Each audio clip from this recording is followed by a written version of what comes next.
अस्सलाम वालेकुम and a very warm welcome. आप देख रहे हैं आज पाकिस्तान, एक नए दिन, एक नए हफ्ते की शुरुआत। बड़ी इंटरेस्टिंग बात मेरे साथ हुई ओवर द वीकेंड में। एक हमारी तैयारियां हमेशा रहती हैं, पूरे वीक का मैं अपना वार्डरोब फिगर आउट कर रही थी। तो जब मैं वहाँ पे पहुँची और स्लॉट्स बड़े डिफाइंड होते हैं अब आजकल के, जी आपने जाना है अपनी चीज़ें लेनी है, तो वहाँ पर मैंने देखा कि एक अपकमिंग ब्राइड वहाँ पे मौजूद थी जिनकी जल्दी शादी होने वाली है, और वो भी उन डिज़ाइनर से उनकी सर्विसेज ले रही थी, कपड़े वगैरह कर रही थी सिलेक्ट। और उनके मुंह से एक बात निकली, एक ड्रेस वो ट्राई आउट करके आई और उन्होंने उनके साथ गालबन उनकी बहन मौजूद थी, ये पूछा कि बताइए मैं इसमें सही लग रही हूँ, कैसी लग रही हूँ, ये ड्रेस कुछ ज़्यादा यंग तो नहीं है। और मैं इस जुमले पे थोड़ा रुक गई। मैंने कहा कि किसी भी खातून की ये कंसर्न कि ये पहन के ऐसा तो नहीं लग रहा कि ये फ़ैशन कम उम्र लोगों के लिए है और मुझ पे सूट नहीं कर रहा। And that sort of got us started thinking कि हाँ वाकई हमारी जो माशरती रवैये हैं, हमारा जो देखने और समझने का अंदाज़ है दुनिया को, उसमें हमारी फ़ैशन चॉइसेस से लेके हमारी हॉबीज़, हमारी ज़िंदगी के अहम फ़ैसले, यहाँ तक कि हम कौन सा बिज़नेस करना चाहते हैं, कौन सी डिग्री हासिल करना चाहते हैं, क्या पढ़ाई करना चाहते हैं, इन सब चीज़ों में हमारी उम्र का बड़ा अमल दखल होता है। So we are going to talk about that letter in the show today. लेकिन कई लोग ऐसे भी हैं जो बिलीव करते हैं कि age is just a number.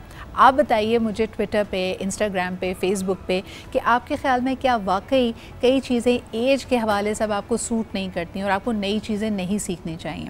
वैसे तो इस पर साइकोलॉजिस्ट का ख्याल है कि नई चीज़ें सीखने से, नई हॉबीज़ और नए मशगले अपनाने से आपका जहन यंग रहता है और आप बहुत सारी मुज़र बीमारियाँ जैसे डिमेंशिया है, याददाश्त का चले जाना, आपके जब नए न्यूरोट्रांसमीटर्स बनते रहेंगे आपको हेल्प करेगा एक खुशगवार और एक मुकम्मल ज़िंदगी गुजारने में।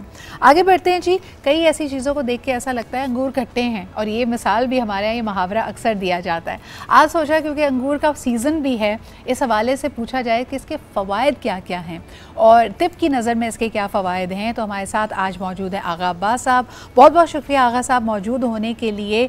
बहुत सारी वेराइटीज़ नज़र आ रही हैं अंगूर की मार्केट में। सबसे पहले तो जी ये काले अंगूर और हरे अंगूर, इसमें वाज़ेह फ़र्क क्या होता है कीमत के अलावा, और इनके फ़वाइद भी क्या अलग अलग होते हैं? देखिए, अंगूर की जो है बेल होती है, ये दरख्त में हरगिज़ नहीं उगता है। अंगूर की बेल होती है और ये ठंडे इलाक़ों में बहुत अच्छी तरह से पैदावार है इसकी, और ईरान, अफ़गानिस्तान और पाकिस्तान के शुमाली इलाक़ों में मनो टनों के हिसाब से अल्लाह रब्बुल इज़्ज़त ने हमें अता किया है। और अंगूर जो है हमारे पाकिस्तान का बहुत मशहूर है, बहुत ज़ायक़ेदार है। अंगूर यूरोप कंट्रीज़ में भी होता है, लेकिन उसमें ज़ायक़ा जो है उसमें ज़रा कमी होती है और वो ज़रा बड़े साइज़ का होता है और उसमें ज़ायक़े की थोड़ा सा फुक़दान है। अच्छा, अंगूर जो है बड़ा अफजल किस्म का मेवा है और जिस्म को फरबा करता है, मैदे के लिए समझ लीजिए बेइंतहा फ़ायदेमंद है, खाने को हज़म करता है। और अंगूर में कई किस्म के विटामिन्स पाए जाते हैं, फौलाद, फास्फोरस, कैल्शियम। और अंगूर को खाने के कुछ तरीक़े हैं। अंगूर को एहतियात के साथ खाना चाहिए। अगर अंगूर को ज़्यादा खा लिया, इसका जो नुकसान है वो मैं आपकी खिदमत में अर्ज़ कर रहा हूँ कि अगर अंगूर को ज़्यादा खा लिया और रात के टाइम खा लिया तो लूज़ मोशंस लग सकते हैं, इसका ख़तरा होता है। और अंगूर को दिन के टाइम कोशिश करें खाएं और खाने के कुछ वक्फे के बाद खाया जाए। वैसे तो कहा जाता है कि सीज़न का फ्रूट हमेशा खाना चाहिए, उसमें जो न्यूट्रिएंट्स और विटामिन्स होते हैं वो मौसम के हिसाब से ही होते हैं। लेकिन अंगूर के सीज़न के साथ ही आती हैं बेतहाशा मक्खियाँ। तो अक्सर लोगों का सवाल ये भी होता है कि अंगूर जब आप मार्केट से लेके आ गए उसको इस्तेमाल कैसे किया जाए। उसको आप ठंडे पानी में थोड़ी देर के लिए भिगो कर रख दें तो उसके ऊपर जितने जर्म्स हैं, जो अगर उसके ऊपर कोई गंदगी लगी हुई है वो साफ़ हो जाती है। लेकिन आगा साहब हमारा आपसे सवाल होगा कि किशमिश, वी ऑल नो कि जब अंगूर के दाने ड्राई हो जाते हैं तो वो किशमिश बन जाती है। क्या घर में किशमिश बनाई जा सकती है उनसे? बहुत ज़्यादा अंगूर पैदा होता है जिन मुल्कों में, तो वहाँ क्या किया जाता है कि उसके सीज़न के अंदर जब उसकी पैदावार हो रही होती है उस वक्त अंगूर को धूप में बिछा देते हैं, धूप में रख देते हैं, धूप में बिछा देते हैं अंगूर को। वो अंगूर धूप लगने की वजह से चंद दिनों के अंदर अंगूर का जो पानी होता है वो खुश्क हो जाता है। खुश्क हो जाने के बाद जो पानी थोड़ा सा गाढ़ा होके वो अंदर मुख्तसर सा महलूल की शक्ल में, गाढ़ा महलूल की शक्ल में रह जाता है।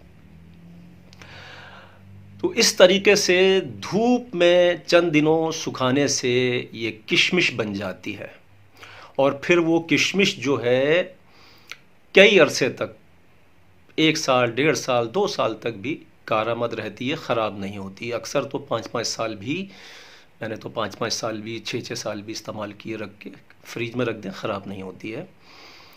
और किशमिश का एक बहुत बड़ा फ़ायदा बता रहा हूँ, जो आजकल के जो वबाई अमराज का ज़माना है उसमें लोगों को बेइंतहा इससे फ़ायदा हो सकता है।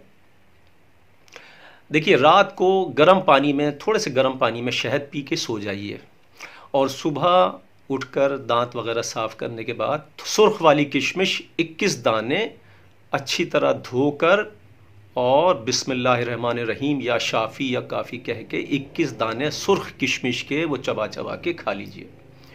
इससे होता क्या है, इससे आपकी सांस की नाली में जो बलगम होता है वो सांस की नाली से बलगम दूर होना शुरू हो जाता है। अच्छा, वेरी इंटरेस्टिंगली एक सवाल ये भी जहन में आता है कि अंगूर, क्या आजकल लोगों को होम गार्डनिंग का बहुत शौक़ है, तो क्या अंगूर की बेल अपने घर में लगाई जा सकती है और अगर लगाएं तो किन बातों का ख्याल रखें? देखिए, ये जो अंगूर की बेल अगर आपको अपने घर में लगानी है उसका सबसे आसान तरीका है, जब आप अंगूर खा लीजिए तो उसके जो बीज हैं, बहुत से लोग बीज के साथ खाते हैं, बहुत से लोग बीज निकाल देते हैं।